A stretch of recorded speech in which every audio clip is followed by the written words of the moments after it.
Señores, buenas noches. Esto es Luis Novarecio Entrevista. Un gran gusto recibir al doctor José María Campagnoli. Vamos a hablar con un fiscal que me parece que representa lo que el Ministerio Público Fiscal debe representar en una sociedad, que es esto: ser la voz de la sociedad en el proceso penal, la persona que intenta defender los intereses del colectivo.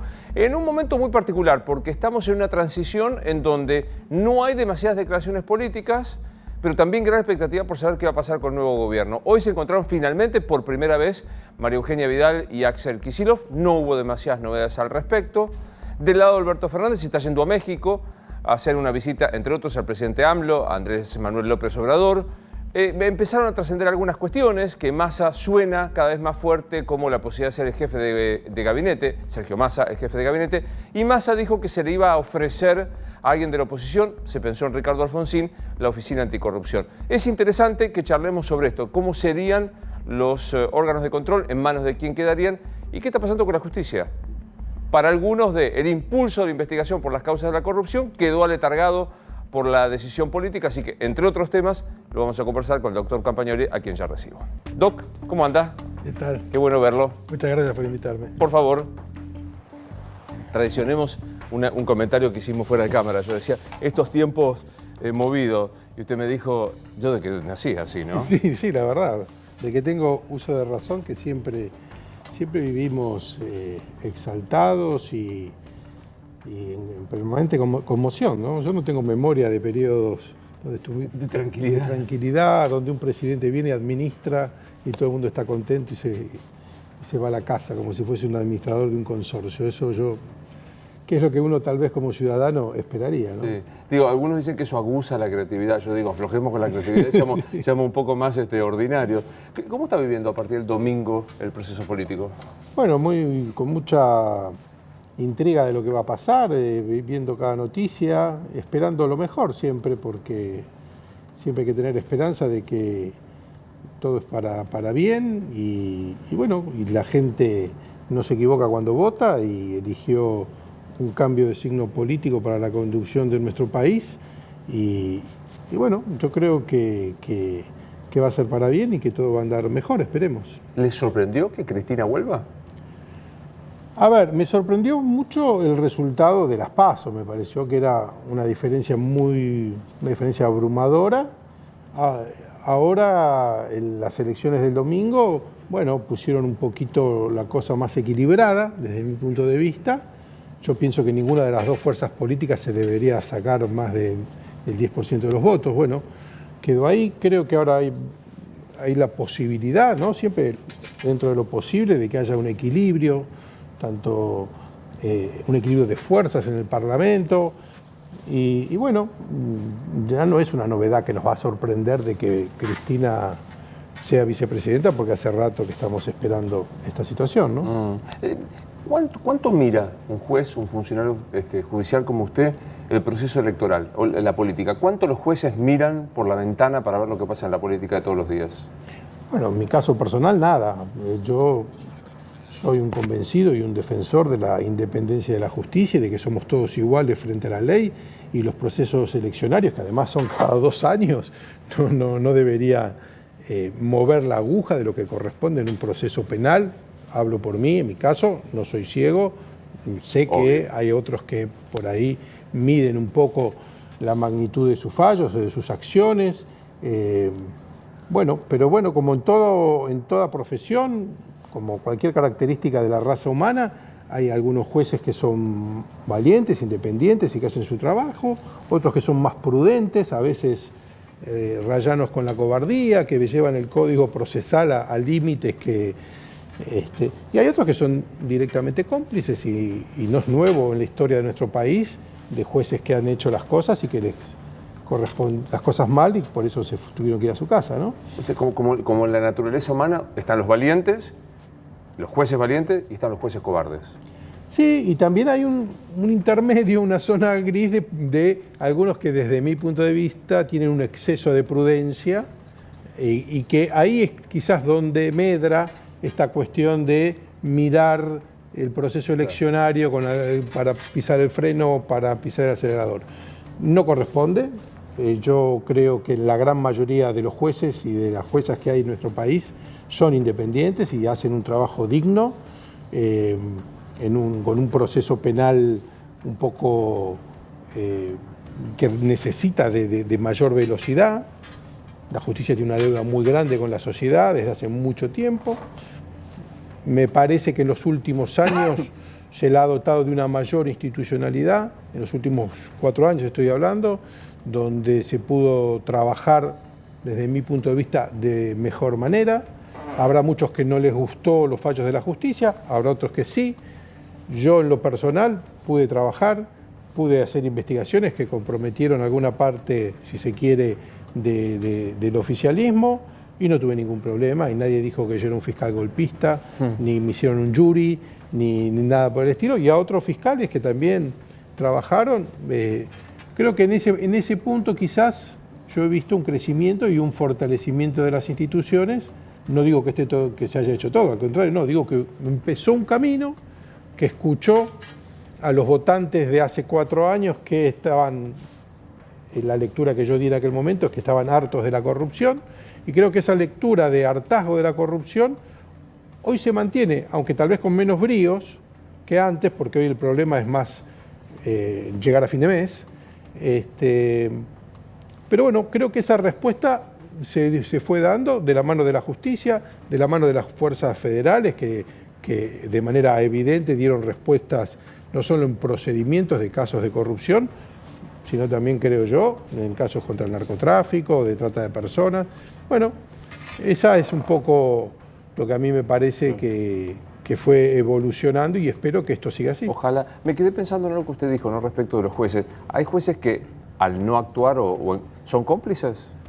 Yo creo que hay algunos que son directamente cómplices, que son aquellos que no hacen nada, o que protegen, o que encubren, o que persiguen al que no tienen que perseguir. Claro. Porque eso, peor que no hacer, es hacer contra derecho, contra un enemigo político.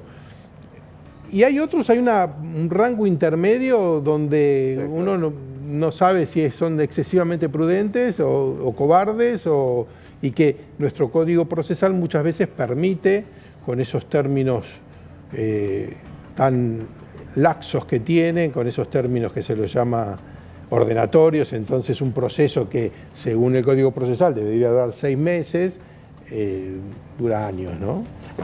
Me quedo pensando, digo, ayer me tocó entrevistar a los 4, participaron de una mesa los 4 jueces de la Junta. Y Gil Lavedra decía algo que me sorprendió. En 14 meses hicieron el juicio. Con 2 fotocopiadoras como toda herramienta de tecnología. Que la fotocopiadora es como el único avance en la justicia que hay, la fotocopiadora. Digo, si se pudo nada menos que el juicio de la Junta en 14 meses, quiere decir que se podría en otros, o sea que hay evidentemente o chicana de los participantes o también desidia de los jueces, ¿no? Sí, hay cosas que parecen que no resiste ningún análisis. O sea, el juicio quizás más importante que está en trámite hoy en día, que involucra a la vicepresidenta electa, que es el juicio que se está llevando ahora de la obra pública, es una audiencia por semana, se está haciendo. O sea, realmente habrá un montón de motivos, no sé si el tribunal estará abarrotado de tareas o de otros juicios, o si es que la sala donde se lleva a cabo tienen que prestársela al juzgado de al lado, yo no lo sé. Pero me parece que un juicio tan importante, que es muy importante para todos los argentinos, salga absuelta o salga condenada, se le dé un curso tan lento. Bueno, esas son las cosas que, desde mi punto de vista, hacen quedar muy mal a la justicia. Asumo que le pasara en la calle, siendo usted una persona conocida, que le dicen, ¿cómo es esto? ¿Iban todos presos y ahora todos los largan a todos? A mí no me parece. Me pregunta, mucha gente me pregunta a mí como si yo tuviese la bola de cristal o tuviese alguna sabiduría especial, que no la tengo. Desde mi punto de vista eso no está pasando, porque así como hay procesos donde se dicta una falta de mérito, hay otros procesos donde se dicta un procesamiento y una nueva prisión preventiva, y por ahí le dictan la falta de mérito a un exfuncionario del gobierno anterior y procesan a otros. O sea, cuando uno lee los fallos se da cuenta que se hizo. Le puede gustar o no, pero si eso es lo que da la evidencia, la prueba que hay en un expediente determina una cuestión y así en general yo veo, dictan los fallos los jueces. Que además es bueno, siempre, yo lo digo muchas veces, pero lo voy a repetir, para que se dicte una prisión preventiva o una absolución, ese proceso, hasta que queda definitivo, lo ven por lo menos entre 15 y 19 magistrados, tanto del Ministerio Público Fiscal como de la Justicia. Entonces no es tan fácil de golpe decir, bueno, ahora salen todos, ahora, bueno, cambió el gobierno, van a salir todos. Eso yo creo que no va a pasar, pero no va a pasar porque sería muy escandaloso, primero, y segundo, porque es muy difícil desandar todo lo que acontece en un expediente, en un proceso penal, que ya de por sí es muy burocrático, se juntan muchas fojas, se firman las cosas. Bueno, no es tan fácil desandar un camino. Yo no veo que eso esté pasando. No, esto que yo que digo, que de Sousa, Cristóbal queden libres y que hayan estado presos. A ver, hay gente que le parece un horror la prisión preventiva, hay otros que les parece genial. Todos los días en los tribunales se dictan miles de prisiones preventivas de gente que nadie conoce y por eso no es noticia. Pero es una herramienta del Código Procesal Penal. Pero así como existe la prisión preventiva, también existe la excarcelación. Cuando cesan los motivos por los cuales se dictó una prisión preventiva, que es preventivo, es provisorio también, y bueno, la gente vuelve en libertad, pero el proceso sigue. Y así como le dictan la libertad en un proceso a Cristóbal López y a De Sousa, creo que ayer o anteayer le dictaron otra prisión preventiva que no se va a hacer efectiva porque están con una exención de prisión que está en la Cámara. Bueno, es bastante engorroso para que el ciudadano común, que no es abogado, entienda este proceso que nos cuesta entenderlo a veces a nosotros mismos, ¿no? Yo digo, ¿hubo prisión preventiva fácil? ¿Hubo abuso de prisión preventiva? Lo mismo que dije recién, hay demasiados controles para que un juez llegue al dictado de una prisión preventiva. Esa prisión preventiva, si fuese una prisión preventiva caprichosa, digamos, porque el juez se le ocurrió, o sea, está mal fundada, la Cámara la revoca inmediatamente.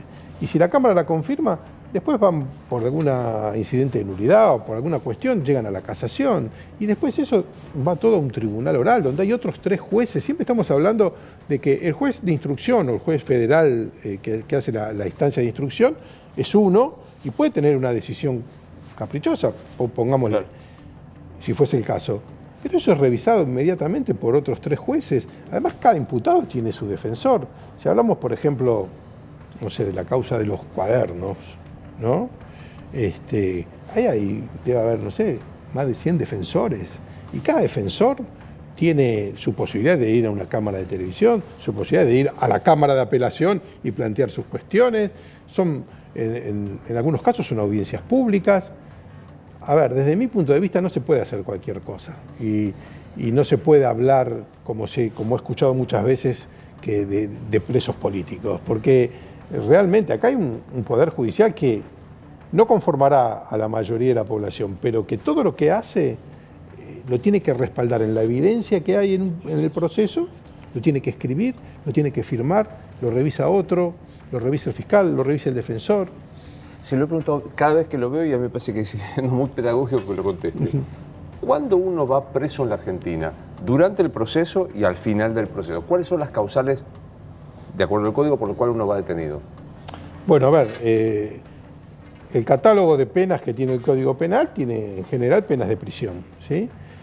Cuando hay alguna circunstancia que el juez pueda entender que una persona es un peligro para la investigación, porque puede amenazar a un testigo o porque el hecho tiene una pena muy alta, como ser, por ejemplo, jefe de una asociación ilícita o un homicidio o una violación, como la pena es tan alta, el juez puede pensar, esta persona se va a poner en calidad de prófugo. Entonces yo pienso, el juez piensa, existe lo que se llama peligro procesal de fuga o peligro procesal de entorpecimiento de la investigación. Y ahí le puede dictar la prisión preventiva. Son las dos causas. Son las dos causas que nadie discute. Hay otros jueces que consideran, bueno, el Código Procesal dice que se le puede dar una excarcelación, se le puede dar una exención de prisión a aquel que tiene como expectativa de pena una posibilidad de pena en suspenso. Entonces todos los delitos que tienen menos de 3 años de prisión son excarcelables. Si yo cometo un delito que tiene menos de 3 años, mal puede dar, estos jueces piensan, mal puede darme la prisión preventiva porque yo si al final a un condenado... Le pueden dar el mínimo. Pero también otro juez puede decir, bueno, pero a este no le van a dar el mínimo porque el hecho es demasiado grave, además cometió otros hechos cuando se le juntó. O sea, todo es muy discutible, todo es muy discutible. Yo que soy fiscal de instrucción, bueno, normalmente me opongo a excarcelaciones cuando veo casos así de reiteración delictiva, porque es toda una hipótesis que uno construye. A ver, ¿por qué voy a pensar yo que fulano puede ser una persona que se vaya a poner en condición de prófugo? Y porque vi que está sacando el pasaporte, porque sacó un pasaje, bueno, eso sería muy evidente, pero también puede ser por su conducta en distintos procesos de elusión de la justicia, porque ha sido declarado rebelde. O sea, en definitiva, son todas cuestiones que uno construye frente al caso concreto y piensa, ¿esta persona le corresponde o no la prisión preventiva? Pero es algo que ocurre diariamente. Claro. Por ejemplo, en los últimos años, yo creo que lleva 2 o 3 años de vigencia lo que se llama los juicios de flagrancia. O sea, todos los días... Cuéntenos, para el que no sabe, cuéntenos qué es un juicio de flagrancia. Bueno, cuando en la ciudad de Buenos Aires la policía sorprende a un delincuente en el momento que está cometiendo el hecho y lo detiene ahí, es un proceso muy sencillo, que antes llevaba años también. Pero ahora, como generalmente es la declaración del policía, la declaración de la víctima, un peritaje sobre el arma, sobre lo que rompió, la cartera rota, qué sé yo, esos procesos se hacen en 24 o 48 horas. Y en esos procesos, normalmente no, pongámosle un 40% de los casos, se hace un acuerdo de juicio abreviado y esa persona, como no hay mucho que discutir en cuanto a la prueba, se va o a la cárcel o a su casa con una prisión en suspenso o con una condena a la cárcel. O se va a juicio, muchas veces con una prisión preventiva. Un juicio que va a tener lugar en los 3-4 días subsiguientes. Entonces, en ese periodo, muchas veces los jueces deciden dictar la prisión preventiva porque el juicio ya es. Entonces, no nos vamos a arriesgar, como la evidencia es claramente que está probado su condición de autor de ese hecho, bueno, muchas veces pasa eso. Y esas prisiones preventivas nadie se queja, no se quejan ni los defensores, o sea, también puede ser que se lo sobresea en el momento, en 24 horas. También puede ser que en el juicio lo liberen inmediatamente o le den una probation. O sea, hay muchas alternativas hoy en día de solución de un conflicto penal y que a mí me parece que empezaron a funcionar bastante bien y se terminó con eso de la puerta giratoria. Obviamente que yo estoy dando mi visión de fiscal, otro defensor le parecerá más. Duro, esto es una picadora de carne, qué sé yo, dirán cualquier cosa. Pero yo, desde mi óptica de fiscal, he sentido que esta es una herramienta que es buena, como siento también que es una herramienta buena la llamada ley del arrepentido, como siento que hay varias herramientas que se dieron en los últimos años eficaces para luchar contra la corrupción, contra el narcotráfico, contra delitos graves y también contra delitos menores que son a veces los que más mortifican a la gente, ¿no? Retomo algo que usted decía, se dictan miles de prisiones preventivas por día, jueces que tienen que evaluar todas las circunstancias. Es un dilema jurídico hace mucho tiempo. ¿Cuánto se da de libertad, discrecionalidad a un juez penal que puede bordear la arbitrariedad? ¿O cuánto es mejor, en el viejo código cuando yo estudiaba, más de 3 adentro, menos de 3 afuera? Bueno, a ver, yo creo que es lo mismo, esa discrecionalidad era antes y es ahora. Lo que pasa es que también es una opinión mía, que también a veces es como que hay épocas donde uno ve que la cosa está más dura y otra vez que está como más blanda, ¿no? Y como que antes era matemático casi, si el delito era más grave, prisión preventiva, y nadie discutía y nadie se horrorizaba. Antes, cuando yo empecé a trabajar en tribunales, el periodo de incomunicación de un sospechoso era de 5 días, prorrogable por otros 3 más. Impresionante. Hoy en día son 24 horas, o sea, hay todo un progreso en el sentido del respeto de los derechos humanos y las garantías individuales, y eso es lo que va marcando. A ver, hoy en día hay quizás mucho más respeto por llevar el proceso en libertad que en prisión preventiva. Pero la prisión preventiva existe y es un instituto del Código Procesal que está arreglado, no es un invento del juez Bonadío, no es el invento de Irursun.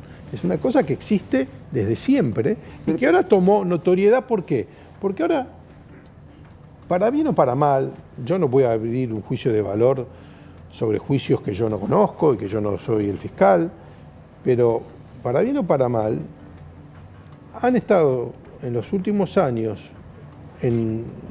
por decirlo de alguna manera, en carátulas de expediente, personalidades que antes era impensable.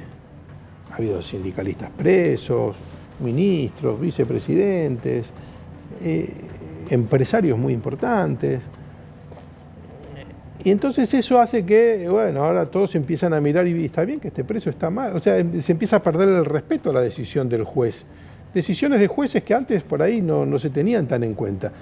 Y a mí me parece bien que se ponga la lupa en la justicia y que vean exactamente qué hacemos, quiénes somos los protagonistas. Y que uno le pueda decir, muy bueno su trabajo o muy malo su trabajo. Digo, no teme la obsesión, sobre todo los opositores del peronismo. Llega Alberto y quedan todos libres, todos afuera. Yo no puedo saber, el futuro es incierto, ¿no? Es una obviedad, pero es así. No puedo saber qué va a ocurrir. El presidente electo ha hecho declaraciones muy fuertes de que en un Estado de Derecho no deberían condenarla a su compañera de fórmula. Ha hecho expresiones incluso dando nombres y apellidos de jueces. Pero bueno, yo no sé si es posible que por ser presidente, o sea, eso choca contra el sistema republicano de gobierno, ¿no? O sea, el Poder Ejecutivo no se debe meter en el Poder Judicial. Entonces, en la práctica es algo imposible, es algo que no puede ocurrir. Técnicamente es imposible. Pero ahora, si porque el presidente los mira mal, los jueces van a asustarse, que yo creo que no va a ocurrir eso, bueno, es una posibilidad, pero es contrario a lo que corresponde. ¿Qué le pasa cuando Alberto Fernández dijo, Cristina es una perseguida política?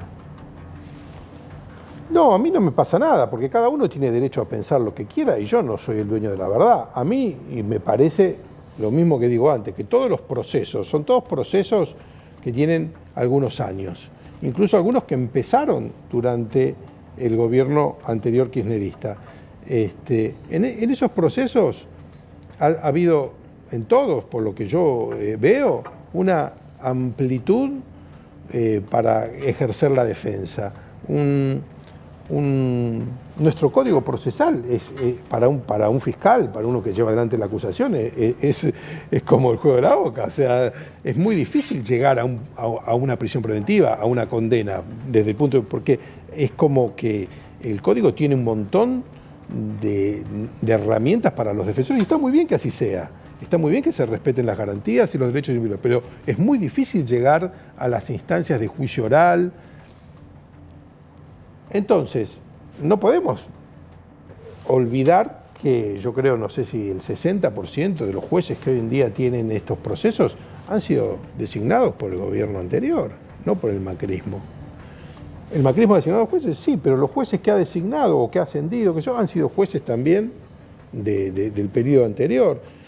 Entonces, si ponemos a todos en una sospecha de politización de la justicia, y bueno, estamos en el horno. Yo quiero pensar, como argentino, como padre de 5 hijos, que eso no es la regla. Yo quiero pensar que la regla es la justicia independiente, jueces probos, austeros, que hacen su trabajo de la mejor manera posible y confiando en un poder judicial independiente que quiere darle a cada uno de los suyos y que nadie está por encima de la ley. Ni siquiera un presidente. O sea, un presidente no puede hacer lo que quiera.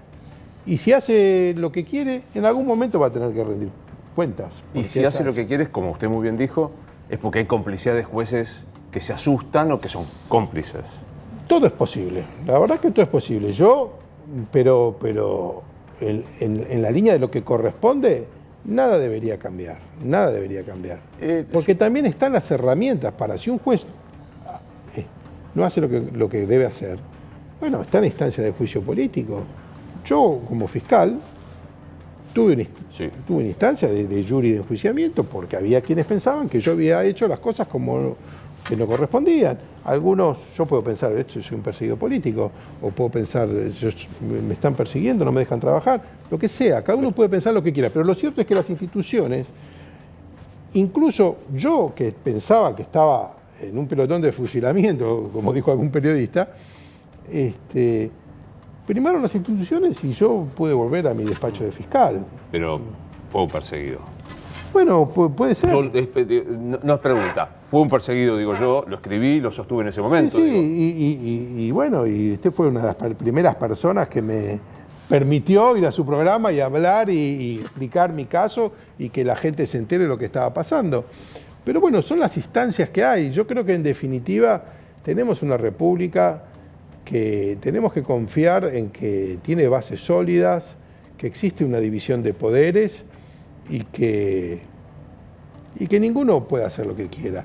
Hoy en día, quizás por lo que muchos consideran un milagro, que haya habido un 40% de gente que votó a Cambiemos y hay un 50% de personas que votaron a Frente de Todos, bueno, se da una paridad que yo creo que incluso en el peronismo, que entre comillas aparece unido, hay también cierta cuestión donde nadie va a poder hacer lo que quiera. Ahora, es interesante esto que dice lo del equilibrio, la investigación. Me puedo equivocar. Alderete, preso por corrupción, y no sé, María Julia, que estuvo presa, y no mucho más.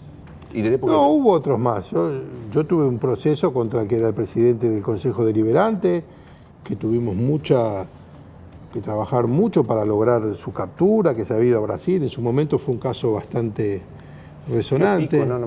Pico, sí. Siempre hubo procesos. Durante el propio gobierno anterior estuvo el caso de Felisa Micheli, estuvo el caso de la tragedia de Once, donde la justicia pudo trabajar. Pero te digo esto, por ejemplo, Odebrecht se llevó puesto presidente. En Perú todos. Sí. En México, en Brasil. Digamos, acá está Odebrecht también, que operó y contrató. Sí, son sistemas distintos. Nosotros pasamos de un sistema donde era muy difícil avanzar en causa de corrupción a un sistema donde se puede avanzar. Es de esperar que el nuevo gobierno tome también el reclamo de la gente que está harta de la corrupción. Y que vea eso y que deje trabajar a la justicia. Es la única manera. Hoy en día también los jueces dejan de ser anónimos. Claro. Hoy en día se sabe quiénes son los jueces. Se les conoce la cara, se les puede ver el patrimonio, se puede ver que y eso es muy importante. Muy importante, porque antes uno dejaba en libertad a tal y nadie le conocía la cara. Y bueno, ahora sí se les conoce la cara, se sabe quiénes son, reciben la reprobación a veces social o el aplauso. Y bueno, en definitiva es así, ¿no? Es así nuestro presente. El lugar común. ¿Conviene más robarse $1 millón que una gallina? Qué buena pregunta es esa. Yo creo que nunca conviene robar, ¿no? Obvio. Me parece que siempre el que hace el mal, tarde o temprano, va a pagar por eso que hizo, ¿no? Yo creo en la ley de la causa y el efecto, ¿no? Así que... Yo digo, ¿paga más el del ladrón de gallina que el del $1 millón? Es que depende de muchos factores. Depende de la eficacia de la investigación, depende de la prueba que se logra en uno o en otro caso. Un ladrón de gallinas no paga mucho por robar gallinas y un ladrón de mucho, cuando lo atrapan, paga más. Por lo menos si pasa por el distrito de Saavedra, ¿no? Dice acá mismo un colega suyo fiscal, dijo, la cárcel está llena de pobres, de ladrones de gallinas. Bueno, pues sí, eso es una realidad, pero no creo que sean por ser ladrones de gallina, no. Yo nunca tuve un caso de un ladrón de gallina que vaya preso y he tenido muchos casos de gente que roba algo pequeño y bueno, y se le da una probation, se le da, a veces se lo sobresee, pero claro, muchas veces esa persona que tiene una probation porque cometió un delito menor, después comete otro delito que también no es muy grave, entonces le da una pena en suspenso y después comete un tercer delito. O sea, realmente la cárcel, los que están en la cárcel tienen a veces 3 o 4 condenas, va a contramano de lo que a cualquiera le enseñan en la facultad. ¿Qué pasa? Ahora, es más fácil detener a un delincuente de poca monta y es más fácil seguramente, porque el que se roba $1 millón va a conseguirse un estudio de abogados importante, con abogados de papel grueso, que van a enloquecer al tribunal con los miles de vericuetos que tiene el proceso penal, que le da el Código Procesal, y bueno, se la va a hacer más difícil, pero tarde o temprano a veces la justicia llega. Traigo lugares comunes. ¿Qué pasa con los medios nos enteramos? Ladrón de celular. Tiene 7 hechos y no pasó nada. ¿Esto funciona? ¿Es real? ¿Tiene que ver con el mal sistema procesal? ¿Con qué? Bueno, no pasa nada es relativo, porque nosotros le prestamos mucha atención con mi equipo a los hechos de arrebatos, de motochorros, y juntamos la prueba y llega un momento que le probamos 8, 9, 10 o más hechos y terminan con una prisión preventiva de esas que nadie discute. Hay un sistema que favorece, desde mi punto de vista, mucho la entrada y salida de delincuentes, porque es un sistema rotativo, que los fiscales están 10 días de turno en una zona, entonces el fiscal que llega el día 11 no conoce todo lo que pasó en los 10 días anteriores, ni el mes anterior, que eso, en mi caso, que tengo una fiscalía de distrito, no ocurre porque nosotros ya vamos conociendo toda la geografía y los personajes que van cayendo una y otra vez por cometer hechos. El sistema es poco eficaz, yo no lo voy a defender.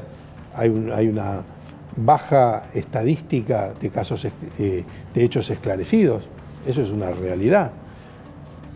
Desde mi punto de vista, está empezando a cambiar eso, desde mi punto de vista, se está con esto de los procesos de flagrancia, con una mayor actitud de investigación de las fuerzas policiales, se está empezando a cambiar la utilización de las cámaras, o sea, falta todavía que generaciones que están acostumbradas a investigar de una manera se amiguen con la tecnología, con las cámaras, con cuestiones que permiten el entrecruzamiento de datos, los sistemas telefónicos. Bueno, todo eso es un proceso que está empezando ahora, está empezando desde hace unos pocos años, a funcionar y que se traduce en una mayor eficacia de la que había. Pero sigue siendo baja la eficacia en el esclarecimiento de hechos. Otro lugar común. ¿Las cárceles son una academia de perfeccionamiento del delito? Y sí, en algún caso es posible que sí, en otros casos no, porque en las cárceles también hay universidades, en las cárceles también hay sistemas para mejorar, depende siempre del ser humano. Yo conozco bueno, suena raro, ¿no? Y no es la regla, pero a mí más de una vez me han venido a ver y me dijeron, gracias a que fui preso, ahora estudié psicología, estudié abogacía, y encontré un camino. Hay mucho trabajo que hacen algunos organismos también en las cárceles para ayudar. Y bueno, y también hay otros que sí, que se perfeccionan, que se juntan con el que no se tienen que juntar. Muchas veces nosotros hemos desarticulado bandas que operaban desde dentro de los penales, de las cárceles. Bueno, sí, el sistema no es Suiza esto, estamos bastante lejos, pero siempre se trabaja para mejorarlo. Sí, alguna vez me lo contó, que se encontró con alguien a quien o que le pidió la detención y lo detuvieron y que fue bravo eso.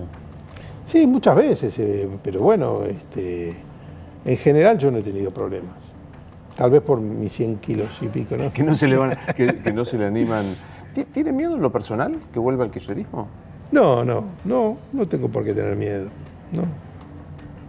Ni siquiera que el recuerdo, Gil Carbó, el proceso, la persecución. No, porque la verdad que yo siempre elegí una profesión donde hacemos cosas que a la mitad le gusta y a la mitad no le gusta. O sea, a las víctimas les gusta lo que hacemos y a los imputados no les gusta, ¿no? O sea, siempre esa cuestión va a estar presente en mi ánimo, pero mi resguardo es que yo actúo siempre de acuerdo a la ley y siempre con convicción y de la mejor manera posible. ¿Se la volvió a cruzar alguna vez a Alejandra Gil Carbó? No, nunca me la crucé. No. ¿No le dio ganas de alguna vez de verla? No, porque yo la verdad que el pasado no sirve mucho volver al pasado y hay que mirar para adelante y hay que ponerle garra a la vida para que tener una vida buena y eficaz que sirva para algo, ¿no? yo ya lo sé, pues se lo he preguntado y porque lo veo. Le encanta ser abogado, volvería a hacerlo, la familia, tiene parte de la familia abogado y demás. ¿De verdad siente que cambia algo o es inútil, esto no cambia más? Y depende del día, ¿no? Hay días que uno dice, otra vez. Pero a veces sí, a veces sí. Yo siento que cambia algo cuando en mi equipo de trabajo, que tengo un equipo bastante nutrido de chicos y chicas que son abogados o estudiantes algunos, bueno, muchas veces uno ve ahí una luz en algunos que le ponen una energía y unas pilas personales al trabajo que hacemos y que escuchan y que yo siento que les puedo dar un poco de mi experiencia, de lo poco, mucho que aprendí con estos años, y ahí yo veo que a veces estamos acá para ayudar a que otro haga el cambio, ¿no? Empuje. Sí, estamos como haciendo pie, como cuando éramos chicos, para que otro capaz pueda subir un toque. Y yo veo a veces con la gente que trabajo y digo, estos pueden ser que el día de mañana hagan la diferencia que yo siento que a veces hemos podido hacer y a veces no. ¿Cuántas causas pasan por su despacho? Y a ver, por día, a nosotros nos ingresan entre 50 y 100 casos NN por semana en el distrito que estamos. Y el NN, aclarémoslo. Hechos de autor que no se conocen. Me robaron, pero no puedo saber quién es, obvio. Que son los casos a los cuales le ponemos más energía. Y después sí también un número similar de casos con imputados, que se van acumulando, ¿no? ¿200 por semana? Yo calculo, sí. Y después yo tengo la unidad de investigaciones de casos donde debo tener ahí en la calle Tucumán unos 3 millones de expedientes que de a poco vamos sacando. Sí, los expedientes que se archivan de casos no esclarecidos y cada tanto logramos esclarecer alguno, ¿no? Y se lo damos ¿3 millones? Sí, no, son más, pero ahí tenemos unos 3 millones porque hemos empezado por los más nuevos, ¿no? Sí, en el último año hemos podido reactivar más de 2.000, que es un número que nos entusiasma, que nos gustaría que sea mayor, pero bueno, es una parte del trabajo que hago con mi equipo que me entusiasma mucho, ¿no? Esos casos que uno ya dio por perdido, bueno, tratar de ver, vincularlo con otro, fijarse qué personaje cayó esta semana preso que comete este tipo de delitos y se parece y puede ser y tiene una cicatriz acá bueno, y así, y tomar contacto con las víctimas y ver que muchas veces el tomar contacto con las víctimas es muy nutritivo para nosotros porque nos damos cuenta que la gente está muy desesperanzada, como que pensó que su caso estaba... Y bueno, y cuando ven que uno está tratando de ver qué punta se puede tirar para buscar alguna evidencia que nos lleve al autor, está bueno. Lo nombro lo que quiera, ministro de Justicia, presidente. ¿Por dónde arranca para que 2 millones, soy muy malo sacando las cuentas, 2.997.000 no hayan quedado olvidados? Para que esas 3 millones tengan la opción de investigación. Bueno, a ver, yo creo que partimos de una base que hay muchos hechos y un sistema que no alcanza a absorber todos, ¿no? Hay para mí una falencia en la órbita de investigación de muchos años, que creo que se empieza a mejorar ahora, pero que estamos hablando de expedientes viejos, ¿no?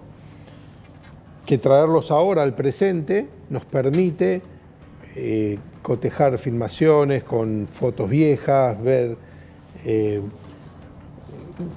Yo creo que lo primero que hay que tratar es de contagiar el espíritu de que es posible esclarecer el hecho y dotar de tecnología, ¿no? Claro.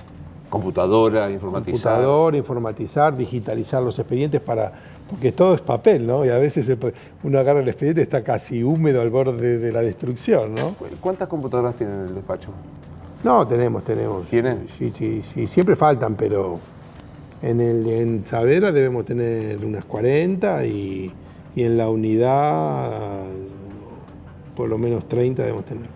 ¿Qué opina de esto del reconocimiento facial? Que, digamos, se usa mucho en la cancha, pero no se usa en la ciudad. A mí me parece bueno. Me parece bueno, que ha dado algunos resultados interesantes, ha tenido alguna contramarcha, pero bueno, a veces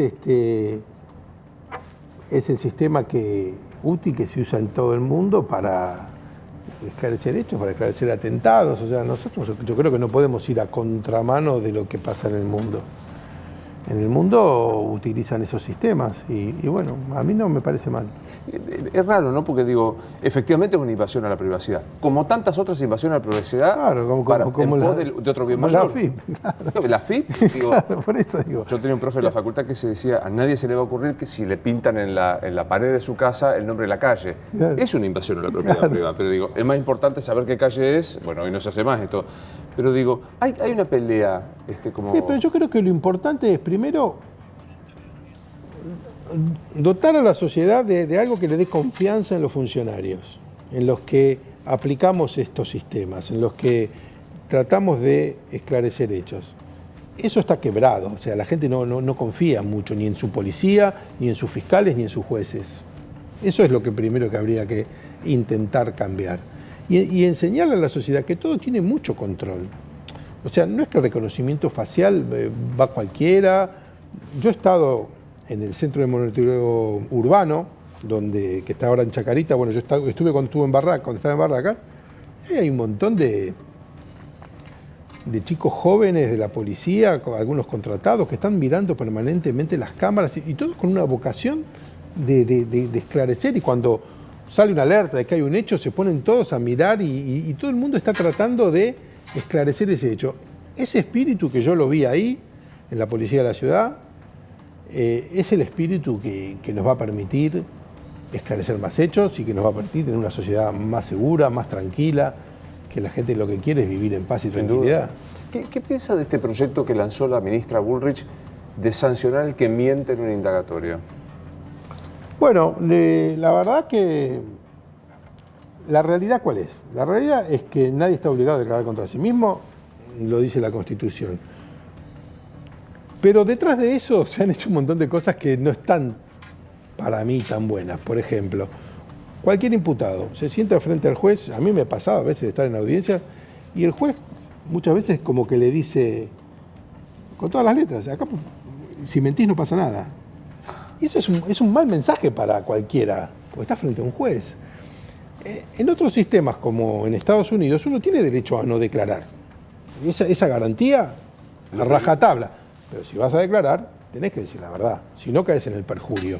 Yo no sé exactamente cómo está diseñado esto, pero habría que estudiarlo bien y ver de qué manera, porque al final la indagatoria se transforma en algo muchas veces que, bueno, todo el mundo lo sabe, en vez de declarar, presentan un escrito así de 200 fojas, escrito por un abogado, ni siquiera... relatado por el propio. Y bueno, y eso queda toda una ficción de proceso que para mí no está bueno. Yo creo que hay que respetar el derecho que uno tiene de no declarar, es un derecho constitucional, pero habría que cambiar la ley porque el Código Procesal le permite al imputado no declarar, pero además se le dice que si declara no es bajo juramento, lo cual implica que puede mentir. Claro. ¿Qué es? El valor de la palabra hay que recuperarlo. Esto es lo que yo creo que se ha venido perdiendo. Juez, ¿no? Y la autoridad del juez, sí, claro. ¿Qué fue el garantismo para la justicia penal? Bueno, el llamado garantismo tiene una implicancia como si lo que no es garantismo fuese algo que viola las garantías constitucionales. Y la verdad que todos respetamos las garantías constitucionales, todos los abogados, todos los jueces y todos los fiscales. El llamado garantismo abarca como un plus que va de la mano también con el abolicionismo y con cuestiones que a veces uno dice, bueno, ¿para qué existe todo esto si triunfan estas políticas donde a lo que se apunta es a que no se sanciona a nadie? Son cuestiones también muy doctrinarias y por tanto discutibles, ¿no? ¿Y qué le pasa cuando se escucha en esta argumentación más abolicionista que garantista? Es imposible condenar a un ladrón porque ese ladrón fue puesto por la sociedad que lo excluyó en situación de carencia y para reincluirse este ladrón lo que hace es apropiarse del otro, por lo cual no es una conducta punible. En todo caso, toda la sociedad tiene la culpa de haberlo puesto al ladrón ahí. Bueno, a mí me parece una construcción muy, muy divertida, pero ajena a la realidad. a ver, todo el mundo conoce gente muy humilde que no es ladrón. O sea, como decía el Martín Fierro, no es vergüenza ser pobre y es vergüenza ser ladrón. Yo creo que ningún juez va a condenar a alguien que por su condición no le quedó otra que ser ladrón. Porque, como dije antes, para llegar a una condena no solo hay un montón de filtros y de idas y vueltas, sino que se tiene en cuenta la cantidad de hechos. Entonces, si una persona para insertarse en la sociedad necesita robar, me parece que es una cosa que no tiene ningún sentido y que no resiste ningún análisis. O sea, porque todo el mundo sabe que la propiedad del otro hay que respetarla desde que uno es muy niño. Entonces, la decisión de cometer un hecho y de tomar el camino corto en vez del camino del trabajo es una decisión de cada individuo que vive en una sociedad y que sabe que esas normas están ya dictadas, ¿no? ¿Sirve legalizar ciertas drogas para uso personal para combatir la inseguridad? Yo no lo sé, la verdad, no lo sé. Me parece que en el mundo no ha dado en general los mejores resultados. Algunos países como Holanda creo que vuelven para atrás. Me parece que habría que distinguir entre de qué tipos de drogas se habla y cuál es el beneficio que eso traería. Durante mucho tiempo yo pensaba que antes de discutir si estaba bueno o no legalizar, habría que ver si se dio un combate eficaz contra el narcotráfico. Me parece que en los últimos años se empezó a ver resultados. No sé si fue tan eficaz el combate como debería ser, como para poder decir, primero vamos a combatir esto, a ver qué pasa con la ley, a ver si es la solución. Porque muchas veces se habla de complicidad de algunos estamentos estatales que permiten algunas cuestiones. Bueno, yo creo que es una cosa que habría que estudiar muy a fondo y ver si antes de claudicar y decir, bueno, vamos a legalizarla porque no podemos hacer nada, digamos, se dio una pelea, claro. Se combatió. Técnicamente, legalmente, yo estoy fumando un porro acá en la puerta, ¿estoy cometiendo un delito? Sí. Si lo agarra la policía, lo lleva preso. Y me abren proceso. Sí, probablemente después lo sobresean, probablemente tenía muy poca cantidad y era para consumo personal, pero el proceso, si lo pescan infragante, queda. ¿Sí? Y existen los procesos, ¿no? Hay un montón. De que no está pasando. Sí, recontra pasa. Yo creo, no me acuerdo bien el número, pero ahora ese tipo de delito pasó a la justicia de la ciudad. Y la verdad que no me acuerdo el número, no quiero decir un número, pero era un número muy alto de procedimientos que se hacían por día, de los cuales muchos quedaban en libertad y un número muy pequeño pasaba a etapa de juicio o a condena. Pero que los procesos existían. Y me queda como antecedente. Sí, le quedará como un antecedente que después si lo sobreseen dirán, no se informa. Claro, totalmente. Pero bueno, o sea, la ley no en ningún momento, y hay una falsa creencia de que está permitido. La verdad que no está permitido. La verdad que no.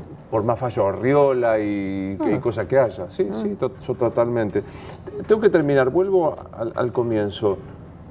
¿Teme que la política pueda empujar una ola de impunidad?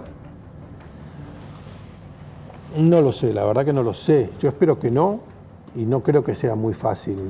Como dije, desandar los caminos que ya se recorrieron no es tan fácil. En algún programa escuché que hablaban de indulto, y el indulto no es posible en caso de corrupción. La Constitución lo dice, en hechos que sean contra la nación. Entonces yo creo que no es tan fácil y no creo que sea lo que pase. También se han escuchado algunos nombres del eventual gabinete, del próximo gobierno, que a algunos le dan, en temas de justicia o de anticorrupción, que dan cierta tranquilidad. Por ejemplo, el caso de Gustavo Beris, que ojalá que integre el gabinete. Suena la doctora Lozardo. La doctora Lozardo también. O sea para justicia, sea para la AFI. El doctor Beris es una persona de probada honestidad, que sería una gran tranquilidad para cualquiera que tenga este temor, ¿no? ¿Usted está seguro que en un año no está acá sentado y yo digo, ¿vio? Están todos libres. No, no estoy seguro, no estoy seguro. Puede pasar. Es que también es esto, o sea, tampoco nadie va a estar preso toda la vida. No, digo, Eso no libres, existe. libres sobreseídos. O sea, yo escuché hoy escuché gente que estaba escandalizada porque le habían bajado la pena A Vudú. a Vudú. Pero, o sea, 2 meses se la bajaron, 2 meses y medio, porque le reconocieron el periodo que estuvo en prisión Claro, preventiva. un Se lo cálculo computaron. aritmético de- Entonces, cuando uno quiere escandalizarse, bueno, hay de todo. Argentina es especial para placas rojas, ¿no? Pero la verdad que si uno le presta atención al asunto, es lo lógico. O sea, estuvo en prisión preventiva 2 meses y medio, bueno, está Se bien. computa, Se sí. computo la pena, son 2 meses y medio menos. O sea, la gente va a salir en libertad en algún momento. Será ahora, prontito, dentro de 3 años, o cuando cumpla su condena, o cuando se agote la razón por la prisión preventiva, que es algo provisorio y preventivo. Eso es, su nombre lo indica. Eso es así. Entonces no hay que escandalizarse, hay que mirar bien, ¿no? Hay que mirar bien. O sea, si un juez, en un momento que no corresponde, libera a alguien de manera rara, bueno, hay que mirar bien qué pasa, cómo lo fundamenta. Porque un juez no puede decir, listo, libertad. No, hay que explicar por qué, alguien lo tiene que pedir, la persona que lo pida va a tener que fundamentarlo. Doctor, gracias como siempre, un placer. No, gracias a usted. Por favor. Esto es Luis Novarecio Entrevista. Hasta la próxima.